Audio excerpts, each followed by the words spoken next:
In today's tutorial, I'm going to show you how to enable radio access for applications on your Windows 11 tablet, desktop, or laptop computer. So this should hopefully be a pretty straightforward process here, guys. And without further ado, let's go ahead and jump straight into it. So all I have to do is open up the search menu, type in settings, best result, come back with settings. Go ahead and open that up. On the left panel now, select privacy and security. And then on the right side, you want to scroll down underneath the app permissions and locate where it says radios.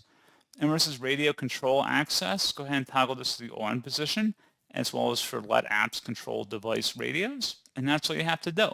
So pretty straightforward process, guys. And as always, thank you for watching. I do hope that was able to help you out, and I do look forward to catching you all in the next tutorial. Goodbye.